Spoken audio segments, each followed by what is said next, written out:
Bilangan pasal 10, firman Tuhan berbunyi demikian. Semboyan nafiri. Tuhan berfirman kepada Musa, buatlah 2 nafiri dari perak tempayan harus kau buat itu, supaya dipergunakan untuk memanggil umat Israel, dan untuk menyuruh laskar-laskarnya berangkat. Apabila kedua nafiri itu ditiup, segenap umat itu harus berkumpul kepadamu di depan pintu kemah pertemuan. Jikalau hanya satu saja ditiup, maka para pemimpin, para kepala pasukan Israel harus berkumpul kepadamu. Apabila kamu meniup tanda semboyan, maka haruslah berangkat laskar-laskar yang berkemah di sebelah timur. Apabila kamu meniup tanda semboyan kedua kalinya, maka haruslah berangkat laskar-laskar yang berkemah di sebelah selatan. Jadi tanda semboyan yang harus ditiup untuk menyuruh mereka berangkat, tetapi untuk menyuruh jemaat itu berkumpul, kamu harus meniup saja tanpa memberi tanda semboyan. Nafiri-nafiri itu harus ditiup oleh anak-anak iman Harun. Itulah yang harus menjadi ketetapan untuk selama-lamanya bagimu turun-temurun. Dan apabila kamu maju berperang di negeri melawan musuh yang menyesakan kamu harus memberi tanda semboyan dengan nafiri, supaya kamu diingat di hadapan Tuhan Allahmu dan diselamatkan daripada musuhmu. Juga pada hari-hari kamu bersukaria, pada perayaan-perayaanmu, dan pada bulan-bulan barumu, haruslah kamu meniup nafiri itu pada waktu persembahan korban-korban bakaranmu dan korban-korban keselamatanmu. Maksudnya supaya kamu diingat di hadapan Allahmu. Akulah Tuhan Allahmu. Amin. Ayatnya yang ke-11. Berangkat dari Gunung Sinai. Firman Tuhan, pada tahun yang kedua, pada bulan yang kedua, pada tanggal 20 bulan itu, naiklah awan itu dari atas kemah suci, tempat hukum Allah.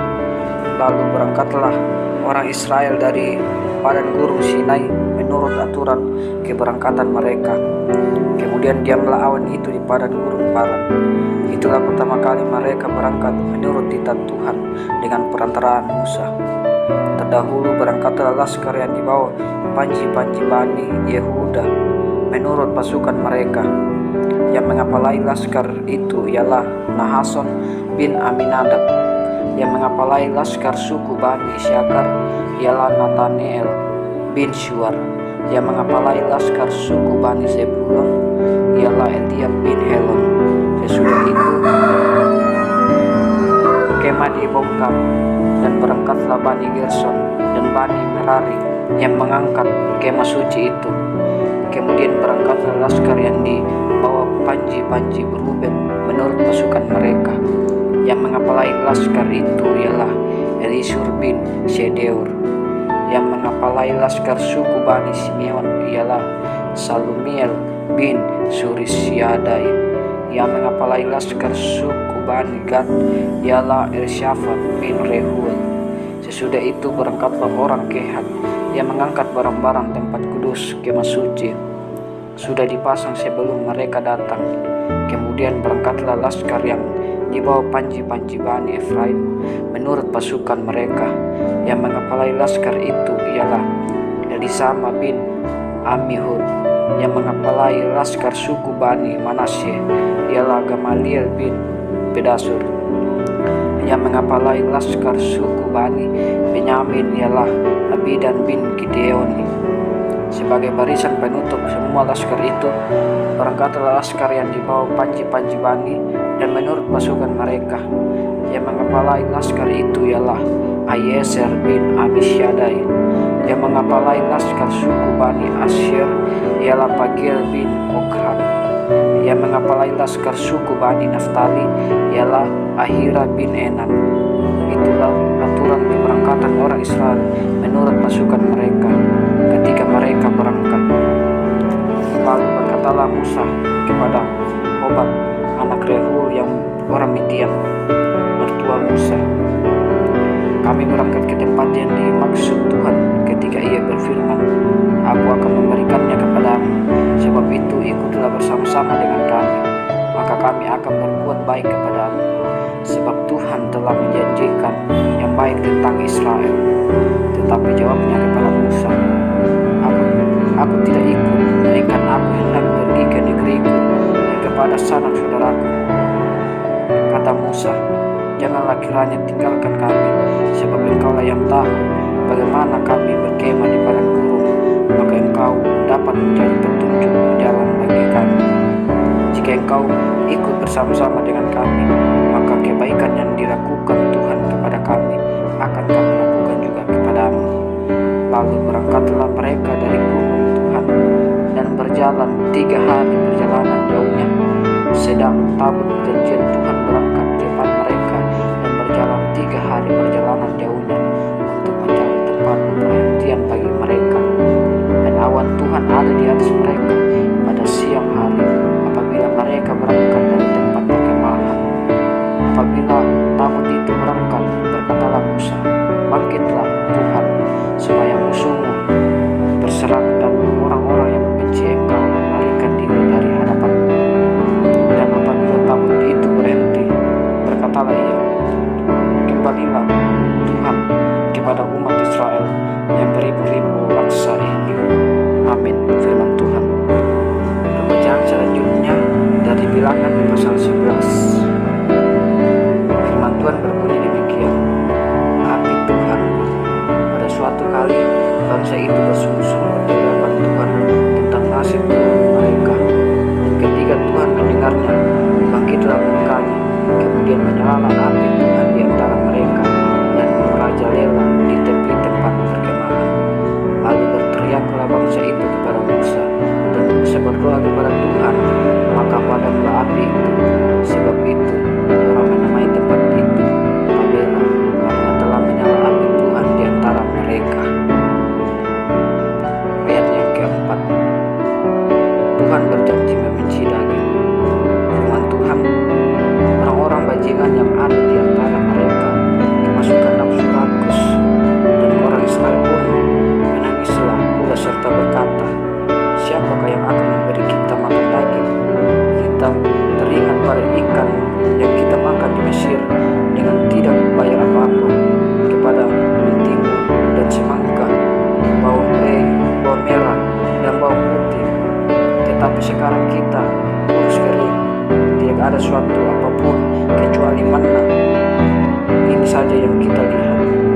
Adapun manna itu seperti ketumbar dan kelihatannya seperti damar bedola. Bangsa itu berlari kian kemari untuk mengumutnya, lalu menggilingnya dengan batu kilangan atau menumbuknya dalam lubang. Mereka memasaknya dalam meriam dan membuatnya menjadi roti bendang. Rasanya seperti rasa pesan panggangan yang digoreng. Dan apabila engkau turun di tempat perkemahan pada waktu malam, maka turunlah juga manna di situ. Ketika Musa mendengar bangsa itu, yaitu orang-orang dari setiap kaum, menangis di depan pintu kemahnya, bangkitlah murka Tuhan dengan sangat, dan hal itu dipandang jahat oleh Musa. Lalu berkatalah Musa kepada Tuhan, mengapa kau perlukan hambamu ini dengan buruk, dan mengapa aku tidak mendapat kasih karunia di matamu, sehingga engkau membebankan kepadaku tanggung jawab atas seluruh bangsa ini? Akukah yang mengandung seluruh bangsa ini, atau akukah yang melahirkannya, sehingga engkau berkata kepadaku, panggillah dia seperti pengasuh memangku anak yang menyusu, berjalan ke tanah yang menjanjikan dengan bersumpah kepada nenek moyangnya. Dari manakah aku mengambil daging untuk diberikan kepada seluruh bangsa ini? Sebab mereka menangis kepadaku dan dengan berkata, berilah kami daging untuk dimakan. Aku seorang diri tidak dapat memikul tanggung jawab atas seluruh bangsa ini, sebab terlalu berat bagiku. Jika engkau berlaku demikian kepadaku, sebaiknya engkau membunuh aku saja, jika aku dapat kasih karunia di matamu, supaya aku tidak harus melihat celakamu. Lalu berfirmanlah Tuhan kepada Musa, kumpulkanlah di hadapanku dari antara para tua-tua Israel 70 orang. kedua bangsa dan pengatur pasukannya. Kemudian bawalah mereka ke kemah pertemuan, supaya mereka berdiri di sana bersama-sama dengan engkau. Maka aku akan turun dan berbicara dengan engkau di sana. Lalu sebagian dari roh yang hinggap padamu itu akan kuambil dan kutaruh atas mereka. Maka mereka bersama-sama dengan engkau akan memikul tanggung jawab atas bangsa itu. Jadi tidak usah lagi engkau seorang diri memikulnya, tetapi kepada bangsa itu haruslah kau katakan, kuduskanlah dirimu untuk besok, maka kamu akan makan daging, sebab kamu telah menangis di hadapan Tuhan dengan berkata, siapakah yang akan memberi makan daging? Begitu baik keadaan kita di Mesir, bukan Tuhan akan memberi kamu daging untuk dimakan, bukan hanya 1 hari, kamu akan memakannya, bukan 2 hari, bukan 5 hari, bukan 10 hari, bukan 20 hari, tetapi genap sebulan lamanya, sampai keluar dari dalam hidungmu, dan sampai kamu muak karena kamu telah menolak Tuhan yang ada di tengah-tengah kamu dan menangis di hadapannya dengan berkata, untuk apakah kita keluar dari Mesir?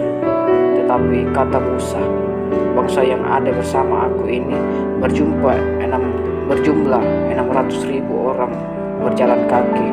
Amin. Engkau berfirman, daging akan kuberikan kepada mereka, dan genap sebulan lamanya mereka akan memakan.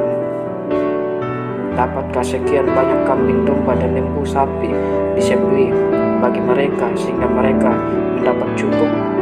Atau dapatkah ditangkap segala ikan di laut bagi mereka sehingga mereka mendapat cukup? Tetapi Tuhan menjawab Musa, masakan kuasa Tuhan akan kurang untuk melakukan itu?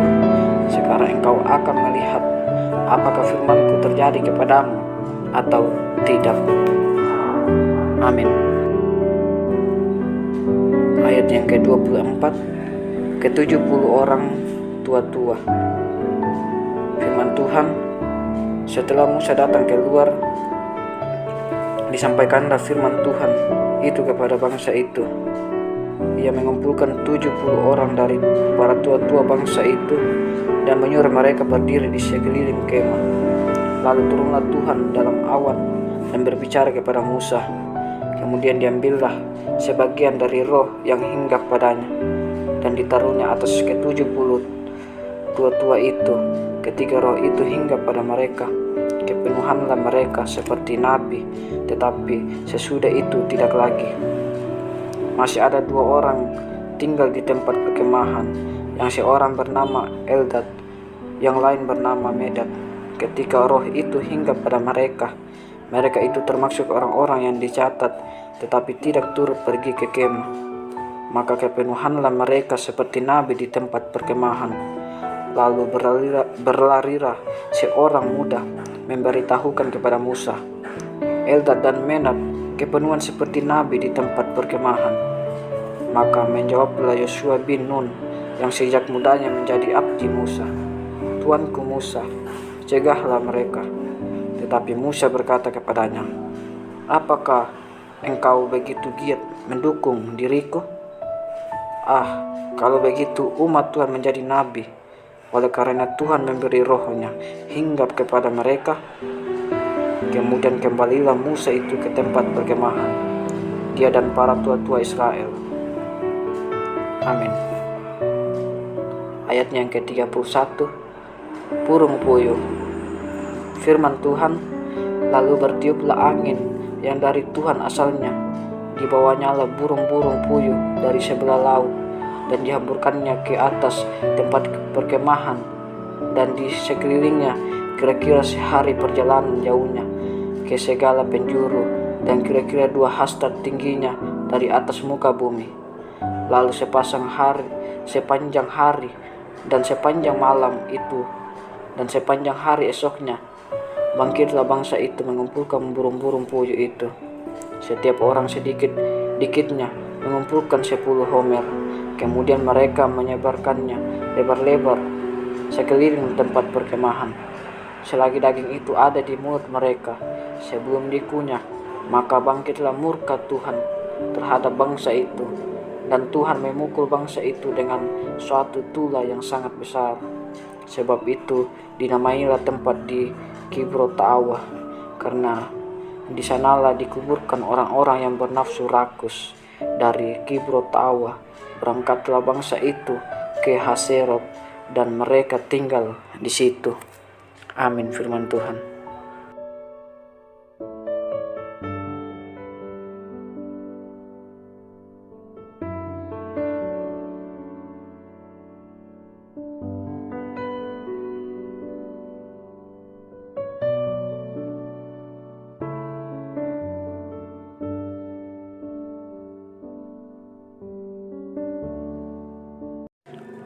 Pembacaan selanjutnya dari Bilangan pasal 12. Firman Tuhan berbunyi demikian, pemberontakan Miriam dan Harun. Miriam serta Harun mengatai Musa berkenaan dengan perempuan Kus yang diambilnya, sebab memang ia telah mengambil seorang perempuan Kus. Kata mereka, sungguhkah Tuhan berfirman dengan perantaraan Musa saja? Bukankah dengan perantaraan kita juga ia berfirman? Dan kedengaranlah hal itu kepada Tuhan. Adapun Musa ialah seorang yang sangat lembut hatinya, lebih dari setiap manusia yang di atas muka bumi. Lalu berfirmanlah Tuhan dengan tiba-tiba kepada Musa, Harun, dan Miriam, keluarlah kamu bertiga ke kemah pertemuan. Maka keluarlah mereka bertiga. Lalu turunlah Tuhan dalam tiang awan dan berdiri di pintu kemah itu, lalu memanggil Harun dan Miriam. Maka tampillah mereka keduanya.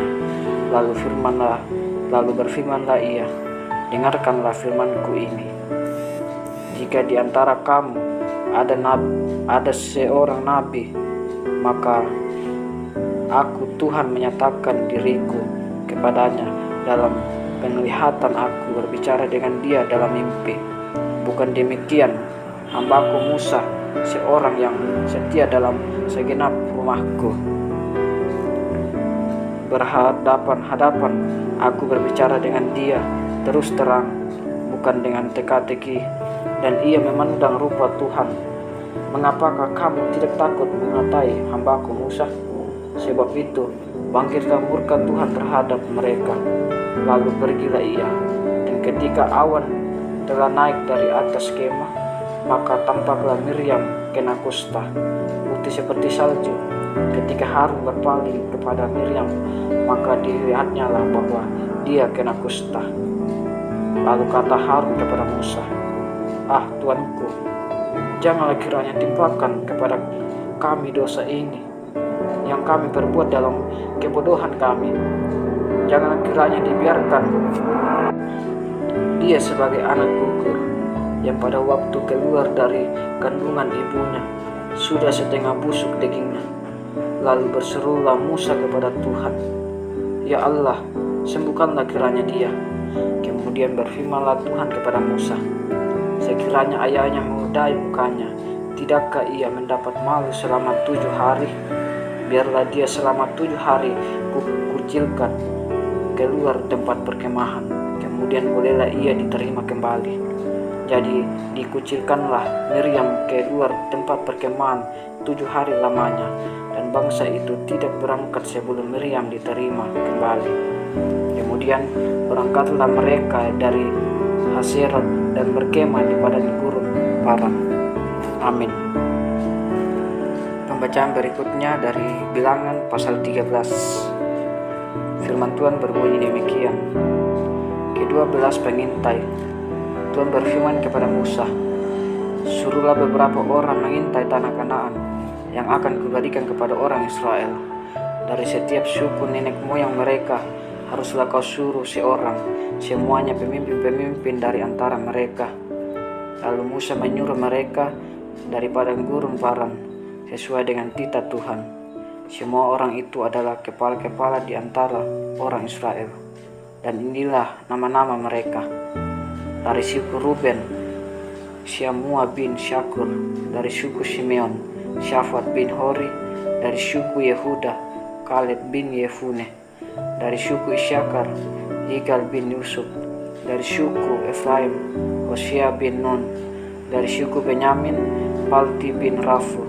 Dari suku Sebulon, Gadiel bin Syodi.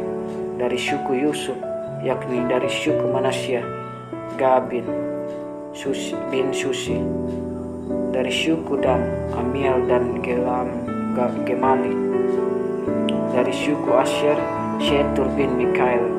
Dari suku Naftali, Nahbi bin Wofsi.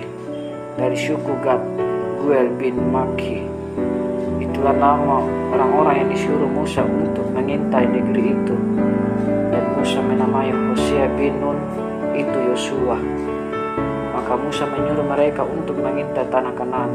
Katanya kepada mereka, pergilah dari sini ke tanah Negeb dan naiklah ke pegunungan dan amatilah bagaimana keadaan negeri itu. Apakah bangsa yang mendiaminya kuat atau lemah? Apakah mereka sedikit atau banyak? Dan bagaimana negeri yang didiaminya? Apakah baik atau buruk? Bagaimana kota-kota yang didiaminya? Apakah mereka diam di tempat-tempat yang terbuka dan di tempat-tempat yang terkubur? Dan bagaimana tanah itu? Apakah gemuk atau kurus? Apakah ada di sana pohon-pohonan atau tidak? Tabahkanlah hatimu dan bawalah sedikit dari hasil negeri itu. Waktu itu ialah musim bulu hasil anggur. Mereka pergi ke sana lalu mengintai negeri itu, mulai dari padang gurun Zin sampai ke Rehob, ke jalan yang menuju ke Hamat. Mereka berjalan melalui tanah Negeb, lalu sampai ke Hebron. Di sana ada Ahiman, Sesai, dan Talmai, keturunan Enak. Hebron didirikan 7 tahun lebih dahulu dari Suan di Mesir. Ketika mereka sampai ke lembah Eskol, dipotong mereka di sana suatu cabang dengan standar buah anggurnya. Lalu berdualah mereka mengendarnya.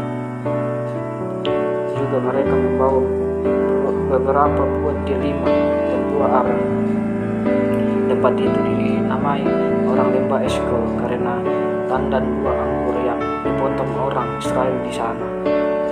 Sudah lewat 40 hari, pulanglah mereka dari mengintai negeri itu, dan langsung datang kepada Musa, Harun dan segenap umat Israel di Kades di padang gurun Paran.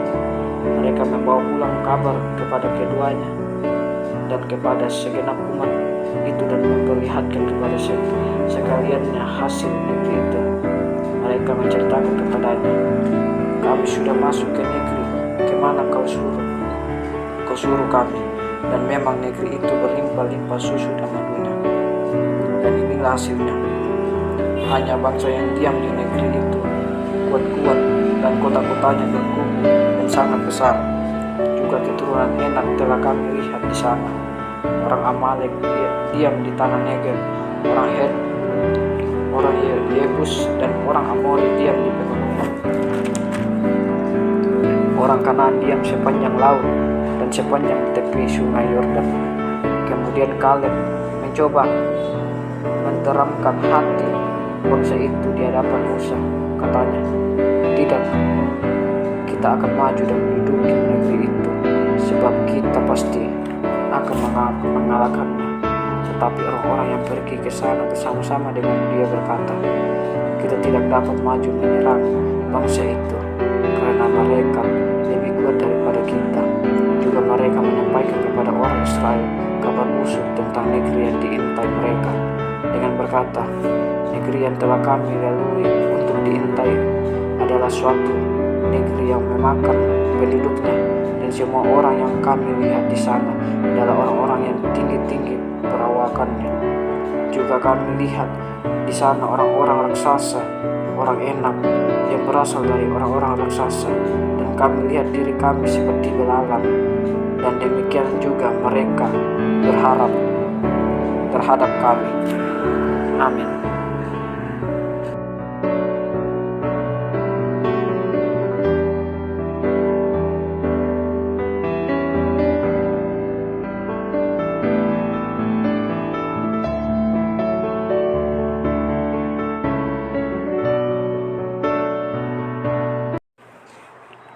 Bacaan berikutnya dari Bilangan pasal 14. Pemberontakan umat Israel. Lalu segenap umat itu mengeluarkan suara nyaring dan bangsa itu menangis pada malam itu. Bersungut-sungutlah semua orang Israel kepada Musa dan Harun. Dan segenap umat itu berkata kepada mereka, sekiranya kami mati di tanah Mesir atau di padang gurun ini, mengapakah Tuhan membawa kami ke negeri ini, supaya kami tewas oleh pedang dan istri serta anak-anak kami menjadi tawanan? Bukankah lebih baik kami pulang ke Mesir? Dan mereka berkata seorang kepada yang lain, baiklah kita mengangkat seorang pemimpin lalu pulang ke Mesir. Lalu sujudlah Musa dan Harun di depan mata seluruh jemaat Israel yang berkumpul di situ. Tetapi Yosua bin Nun dan Kaleb bin Yefune, yang termaksud orang-orang yang telah mengintai negeri itu, menggoyahkan pakaiannya dan berkata kepada segenap umat Israel, negeri yang kami lalui untuk diintai itu adalah luar biasa baiknya. Jika Tuhan berkenan kepada kita, maka Ia akan membawa kita masuk ke negeri itu dan akan memberikan kepada kita suatu negeri yang berlimpah-limpah susu dan madunya. Hanya janganlah memberontak kepada Tuhan dan janganlah takut kepada bangsa negeri itu, sebab mereka akan kita telan habis. Maka yang melindungi mereka sudah meninggalkan mereka, sedang Tuhan menyertai kita. Janganlah takut kepada mereka. Lalu segenap umat itu mengancam hendak melantari kedua orang itu dengan batu. Tetapi tampaklah kemuliaan Tuhan di kemah pertemuan kepada semua orang Israel. Tuhan berfirman kepada Musa, berapa lama lagi bangsa ini menista aku, dan berapa lama lagi mereka tidak mau percaya kepada aku, sekalipun sudah ada segala tanda mujizat yang kulakukan di tengah-tengah mereka. Aku akan memukul mereka dengan penyakit sampar dan melenyapkan mereka, tetapi engkau akan kubuat menjadi bangsa yang lebih besar dan lebih kuat daripada mereka. Lalu berkatalah Musa kepada Tuhan, jikalau hal itu kedengaran kepada orang Mesir, padahal engkau telah menuntun bangsa ini dengan kekuatanmu dari tengah-tengah mereka, mereka akan bercerita kepada penduduk negeri ini yang telah mendengar bahwa engkau Tuhan ada di tengah-tengah bangsa ini, dan bahwa engkau Tuhan menampakkan dirimu kepada mereka dengan berhadapan muka, waktu awan berdiri di atas mereka, dan waktu engkau berjalan mendahului mereka di dalam tiang awan pada waktu siang dan di dalam tiang api pada waktu malam. Jadi, jikalau mereka membunuh bangsa ini sampai habis, maka bangsa-bangsa yang mendengar kabar tentang engkau itu nanti berkata, oleh karena Tuhan tidak berkuasa membawa bangsa ini masuk ke negeri yang dijanjikannya dengan bersumpah kepada mereka, maka Ia menyembelih mereka di padang gurun. Jadi sekarang biarlah kiranya kekuatan Tuhan itu nyata kebesarannya seperti yang kau firmankan. Tuhan itu berpanjangan sabar dan kasih setianya berlimpah-limpah. Ia mengampuni kesalahan dan pelanggaran, tetapi sekali-kali tidak membebaskan orang yang bersalah dari hukuman. Bahkan Ia membalaskan kesalahan bapa kepada anak-anaknya, kepada keturunan yang ketiga dan keempat. Ampunilah kiranya kesalahan bangsa ini sesuai dengan kebesaran kasih setiamu, seperti engkau telah mengampuni bangsa ini mulai dari Mesir sampai kemari. Berfirmanlah Tuhan, aku mengampuninya sesuai dengan perintahmu, hanya demi aku yang hidup, dan kemuliaan Tuhan memenuhi seluruh bumi. Semua orang yang telah melihat kemuliaanku dan tanda-tanda mujizat yang kuperbuat di Mesir dan di padang gurun, namun telah 10 kali mencobai aku dan tidak mau mendengarkan suaraku, pastilah tidak akan melihat negeri yang kujanjikan dengan bersumpah kepada nenek moyang mereka. Semua yang menista aku ini tidak akan melihatnya, tetapi hambaku Kaleb karena lain jiwa yang ada padanya, dan ia mengikut aku dengan sepenuhnya, akan kubawa masuk ke negeri yang telah dimasukinya itu, dan keturunannya akan memilikinya. Orang Amalek dan orang Kanaan diam di lembah. Sebab itu berpalinglah besok dan berangkatlah di padang gurun ke arah laut Teberau. Lalu berfirmanlah Tuhan kepada Musa dan Harun, berapa lama lagi umat yang jahat ini akan bersungut-sungut kepada aku? Segala sesuatu yang disungut-sungutkan orang Israel kepada aku telah kudengar. Katakanlah kepada mereka, demi aku yang hidup, demikianlah firman Tuhan, bahwasannya mereka yang kamu katakan di hadapanku, demikianlah aku kulakukan kepadamu. Di padang gurun ini bangkai-bangkaimu akan berhantaran, yakni semua orang yang di antara kamu yang dicatat semua tanpa terkecuali yang berumur 20 tahun ke atas, karena kamu telah bersungguh-sungguh kepadaku, bahwasannya kamu ini tidak akan masuk ke negeri yang dengan mengangkat sumpah telah kujanjikan akan kuberi kamu diam, kecuali Kaleb bin Yefune dan Yeshua bin Nun. Tentang anak-anakmu yang telah kamu katakan, mereka akan menjauh tawanan, mereka lah yang akan kubawa masuk, supaya mereka mengenal negeri yang telah kamu hinakan itu.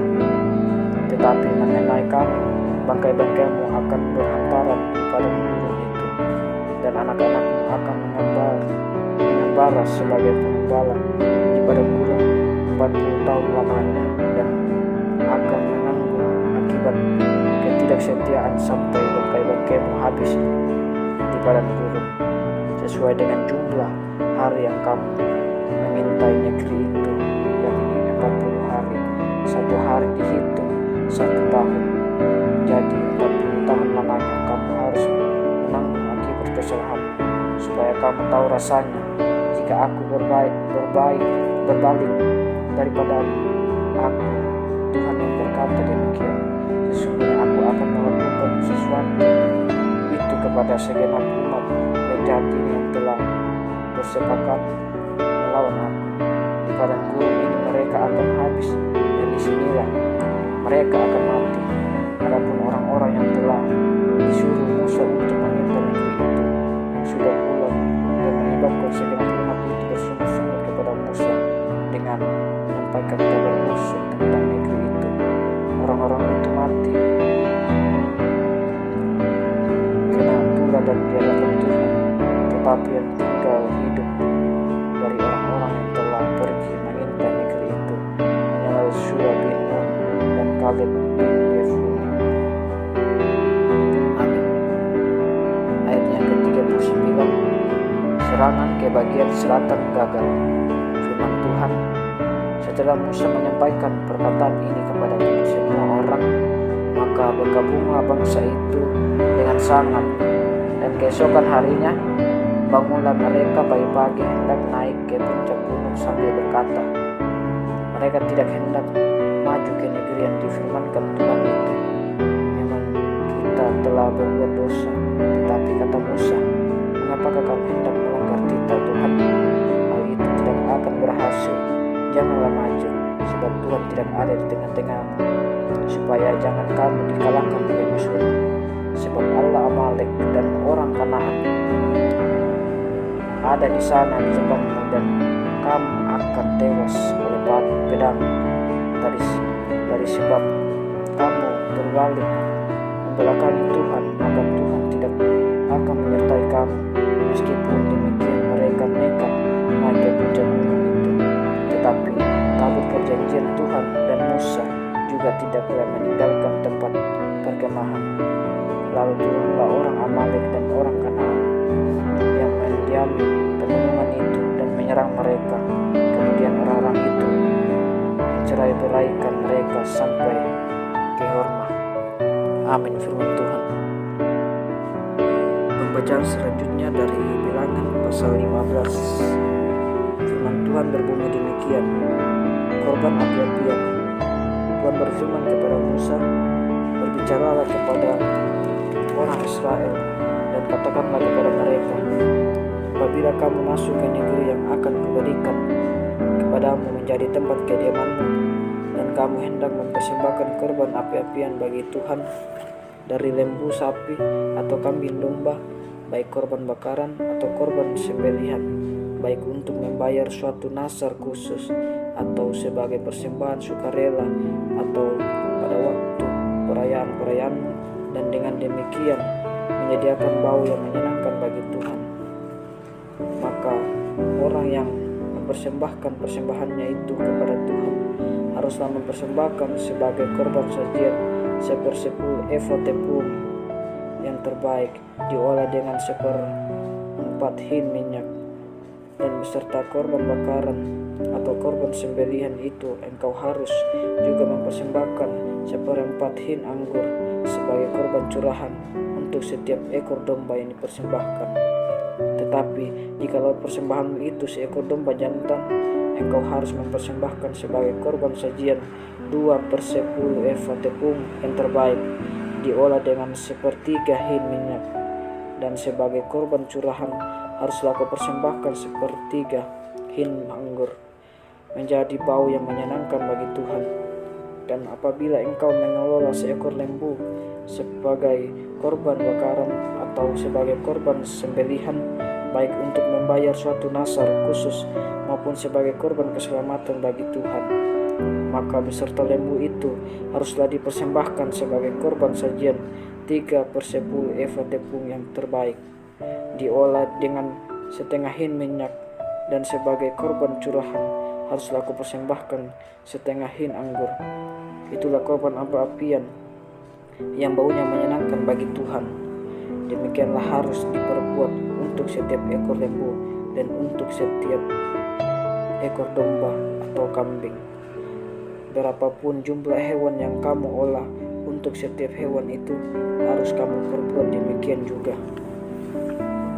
Setiap orang Israel asli haruslah berbuat demikian apabila ia mempersembahkan korban api-apian yang baunya menyenangkan bagi Tuhan.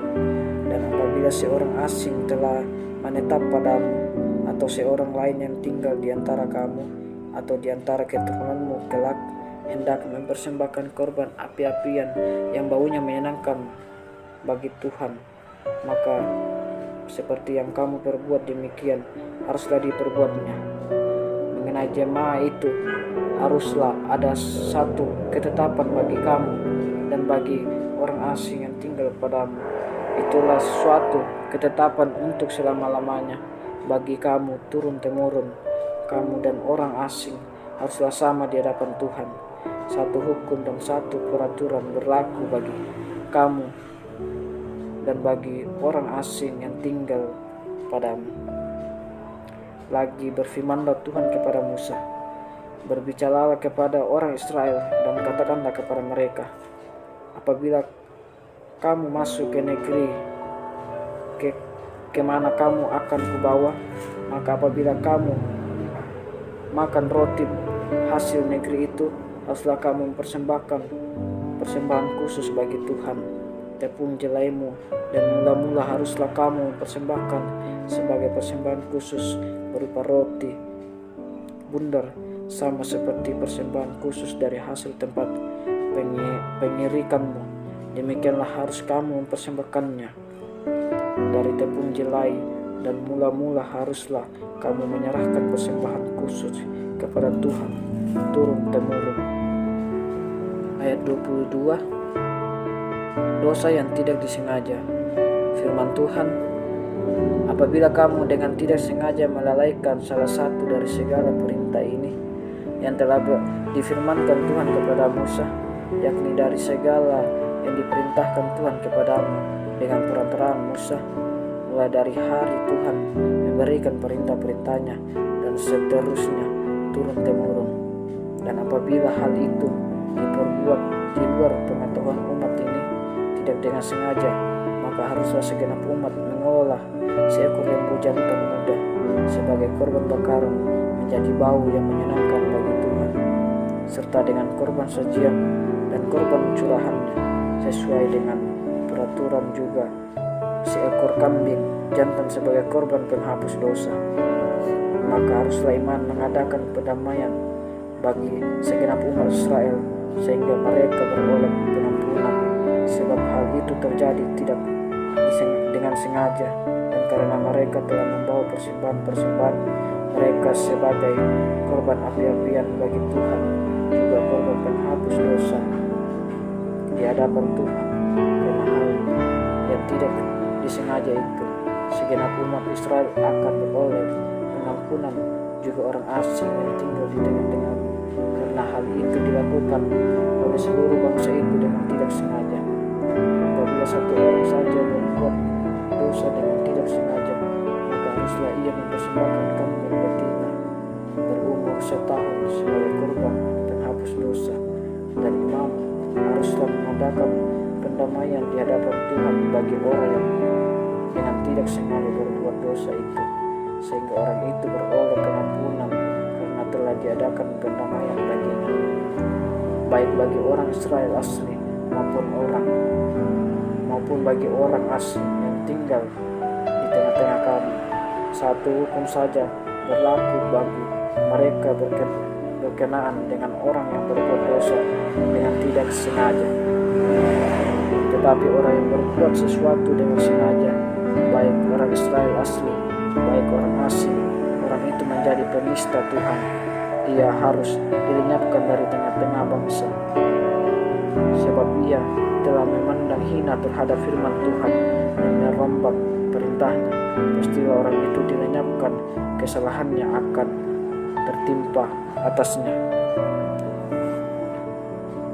Ayat yang ke-32, orang yang melanggar peraturan sahabat. Ketika orang Israel ada di padang gurun, didapati merekalah orang yang mengumpulkan kayu api pada hari Sabat. Lalu orang-orang yang mendapati dia sedang mengumpulkan kayu api itu menghadapkan dia kepada Musa dan Harun dan segenap umat itu. Orang itu dimasukkan dalam tahanan oleh karena sebelum ditentukan apa yang harus dilakukan kepadanya. Lalu berfirmanlah Tuhan kepada Musa, orang itu pastilah dihukum mati.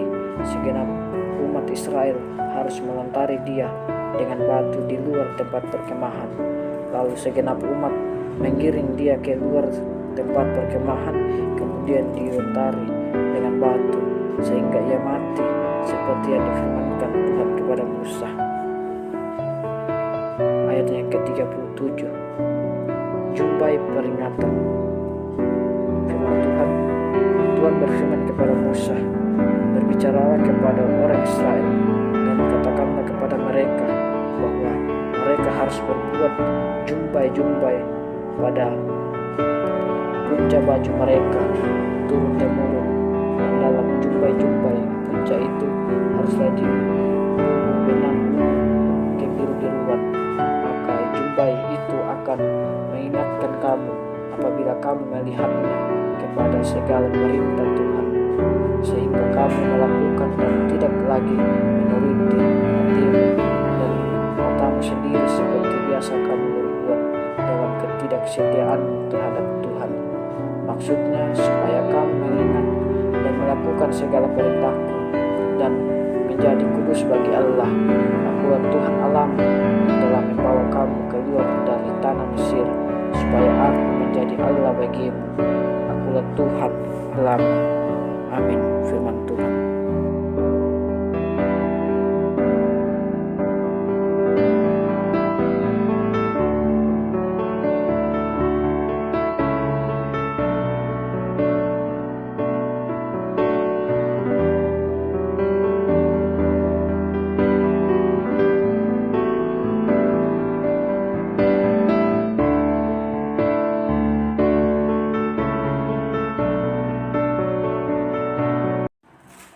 Pembacaan selanjutnya dari Bilangan pasal 16.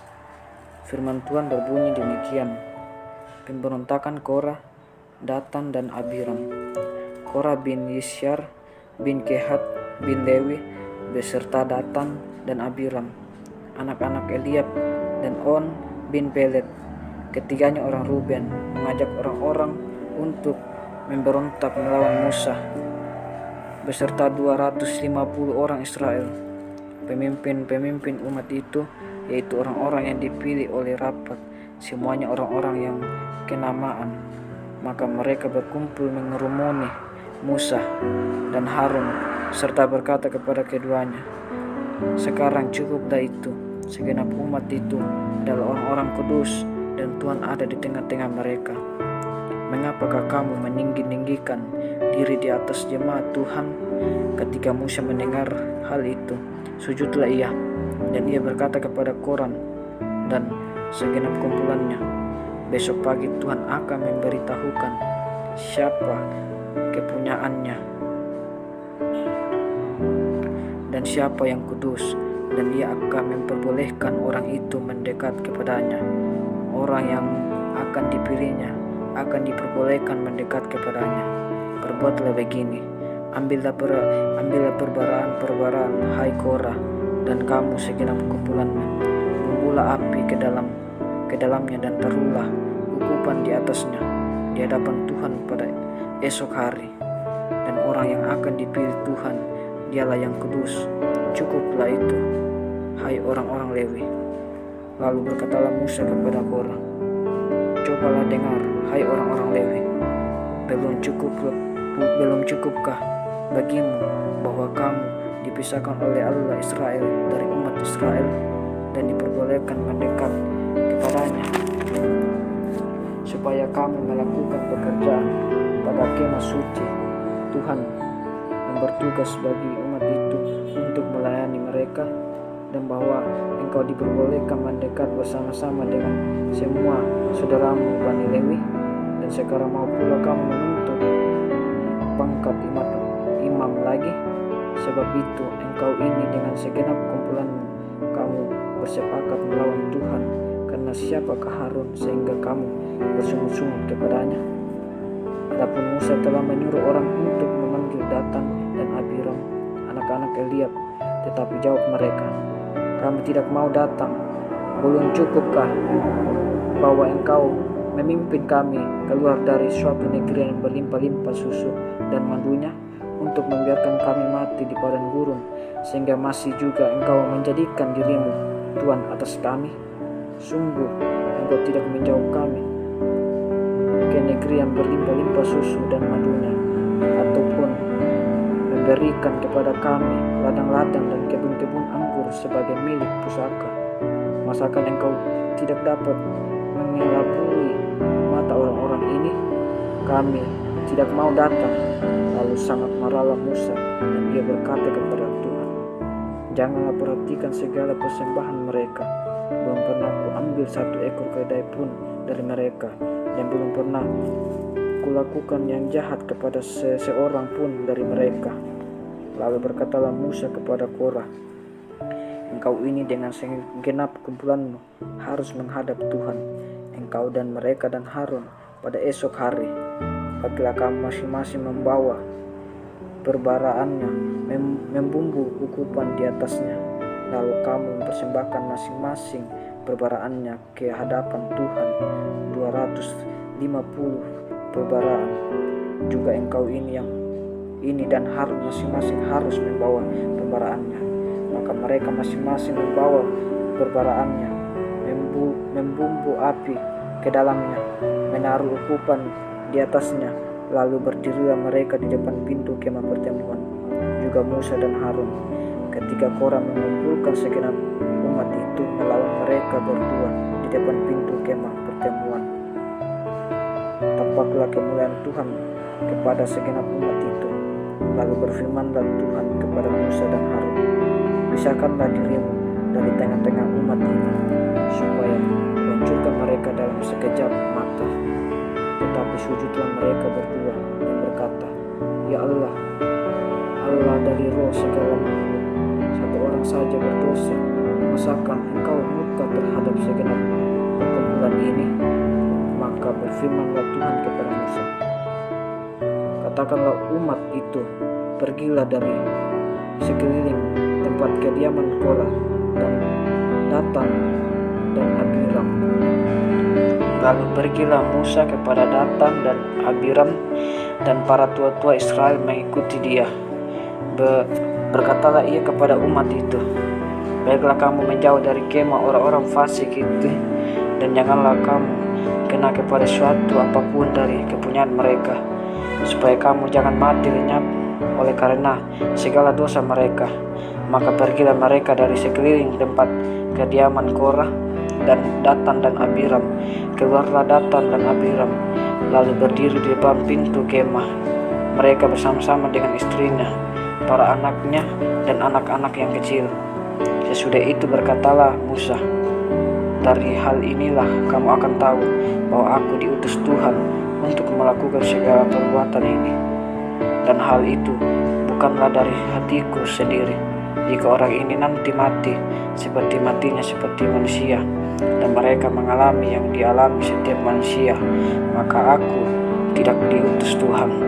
Tetapi jika Tuhan akan mengadakan sesuatu belum pernah terjadi, dan pada mengangkat mulutnya dan menelan mereka beserta segala kepunyaan mereka, sehingga mereka hidup-hidup turun ke dunia orang mati, maka kamu akan tahu bahwa orang-orang itu telah menista Tuhan. Baru saja ia selesai mengucapkan segala perkataan itu, maka terbelahlah tanah yang di bawah mereka, dan bumi yang buka mulutnya dan menelan mereka dengan seisi rumahnya, dan dengan semua orang yang ada pada Korah, dan dengan segala harta milik mereka. Demikianlah mereka dengan semua orang yang ada pada mereka turun hidup-hidup ke dunia orang mati, dan bumi menutupi mereka sehingga mereka binasa dari tengah-tengah jemaat itu. Dan semua orang Israel yang di sekeliling mereka berlarian mendengar teriak mereka, sebab kata mereka, jangan-jangan bumi menelan kita juga.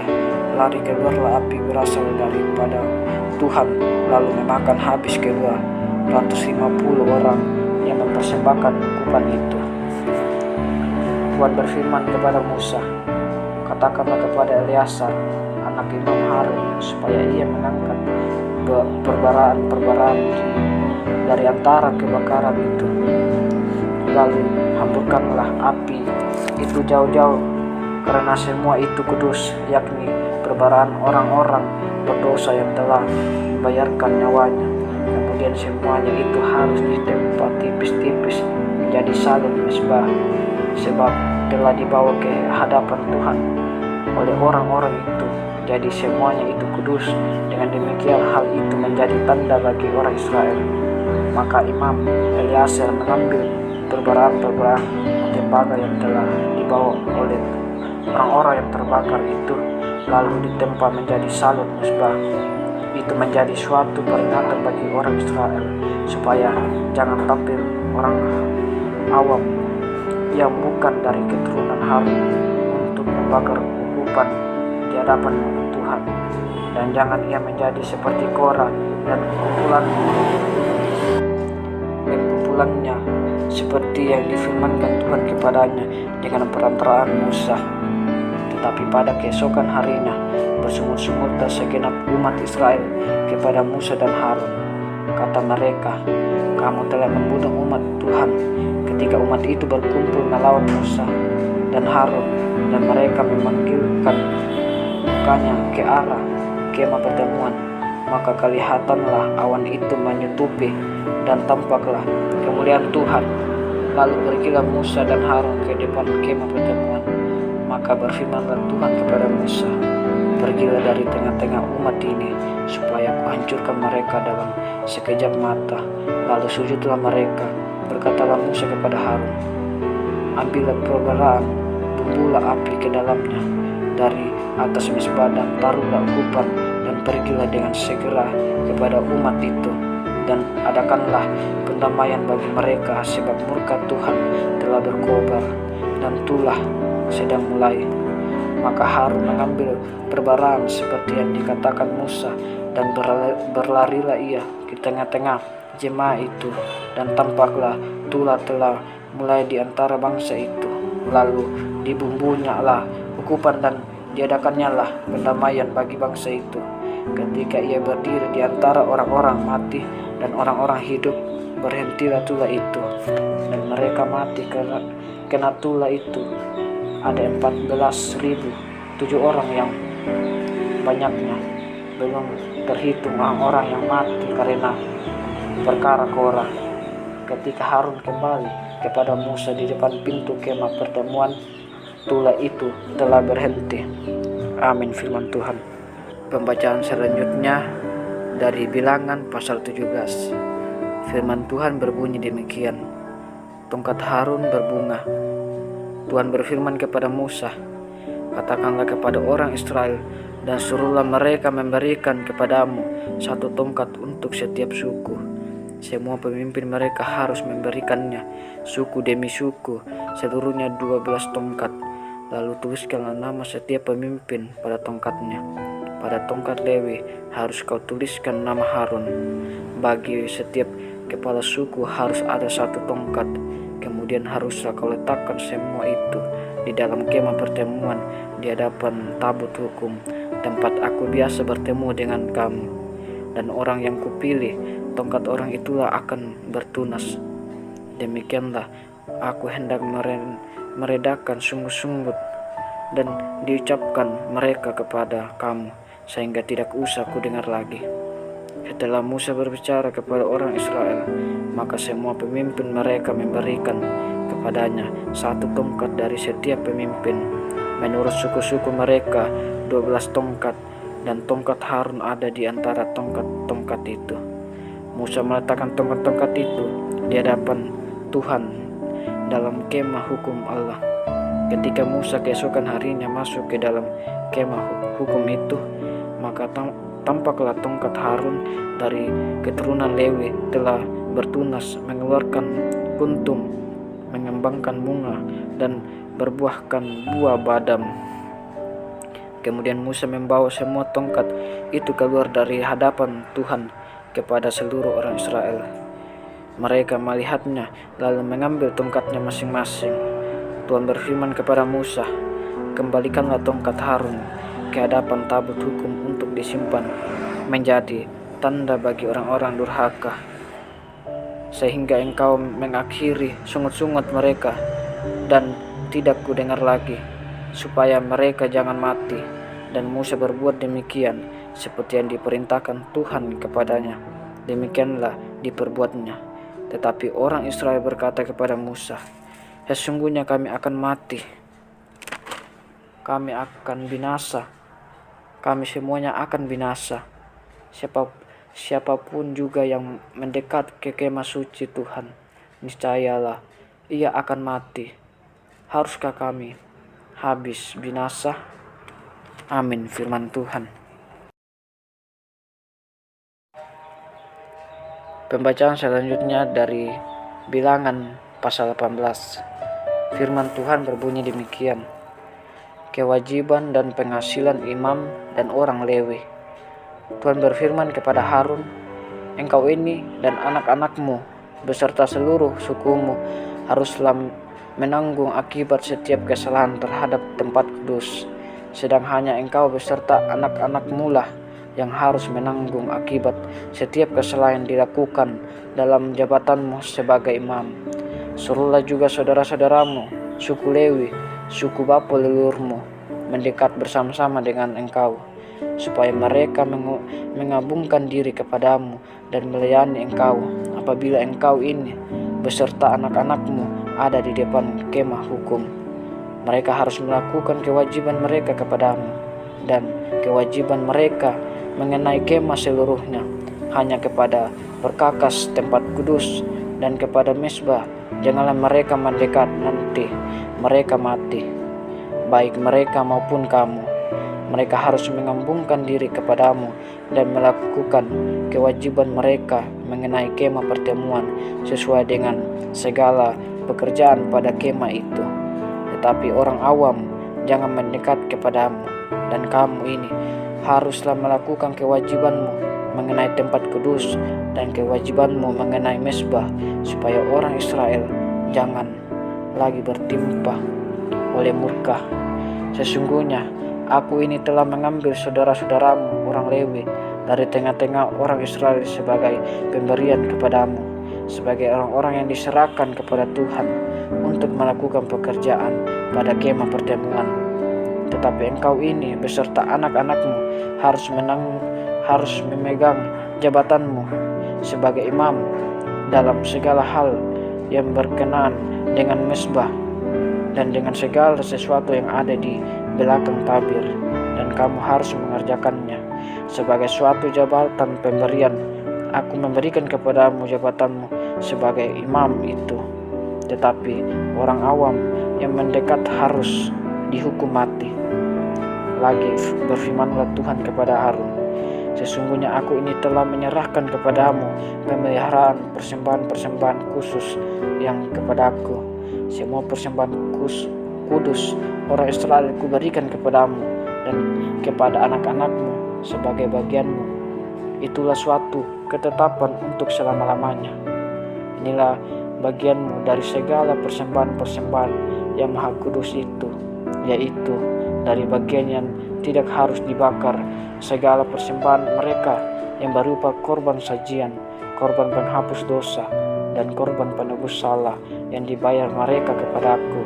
Itulah bagian maha kudus yang menjadi bagianmu dan bagian anak-anakmu.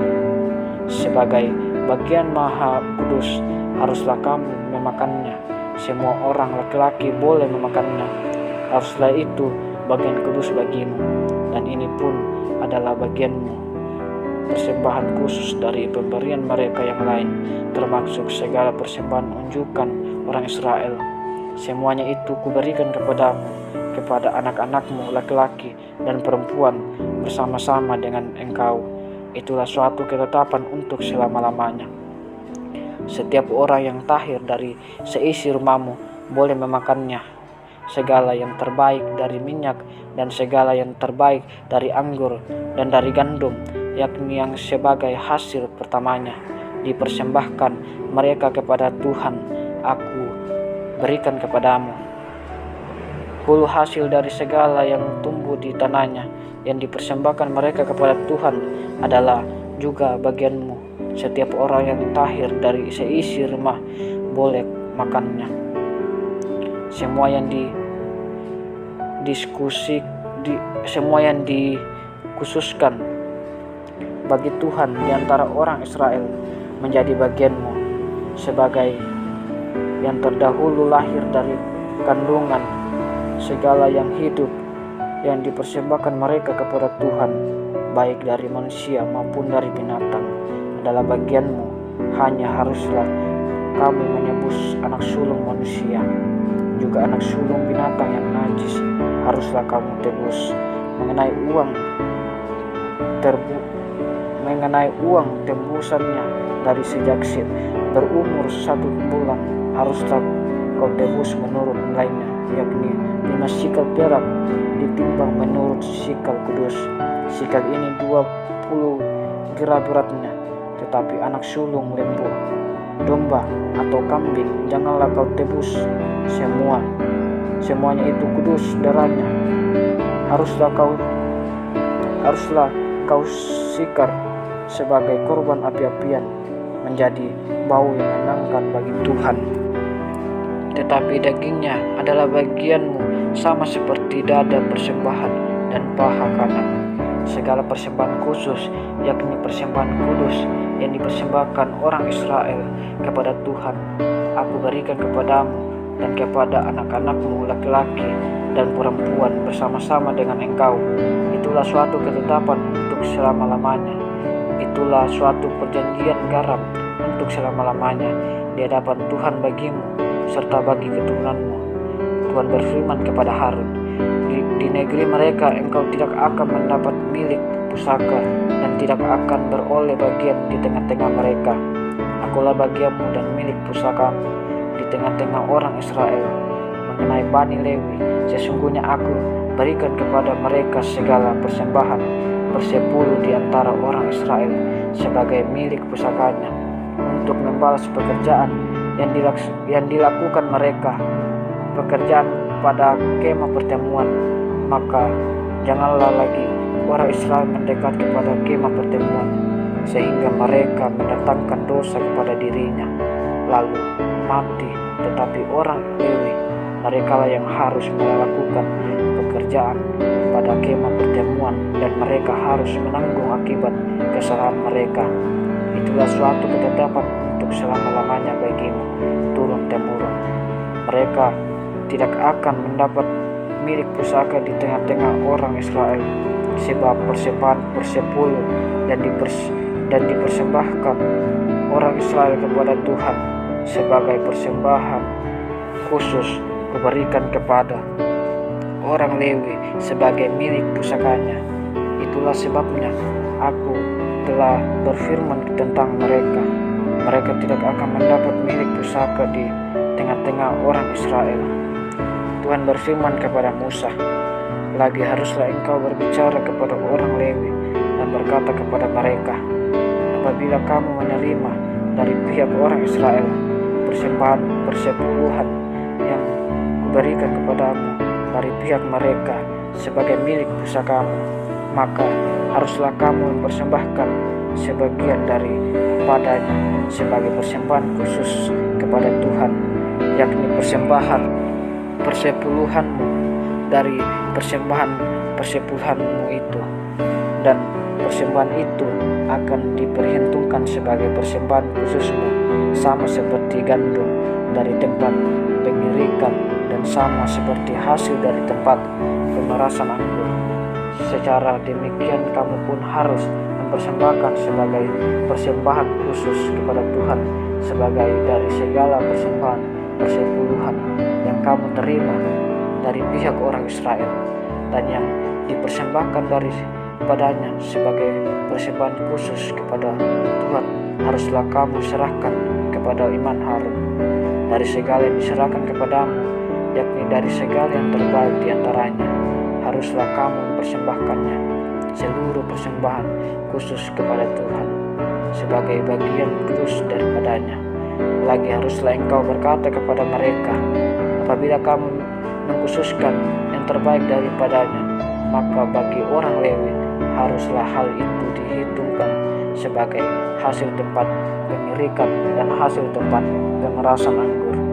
Kamu boleh memakannya di setiap tempat kamu dan seisi rumahmu, sebab upamulah itu untuk membalas pekerjaanmu di kemah pertemuan, dan dalam hal itu kamu tidak akan menentangkan dosa kepada dirimu, asal kamu mengkhususkan yang terbaik daripadanya.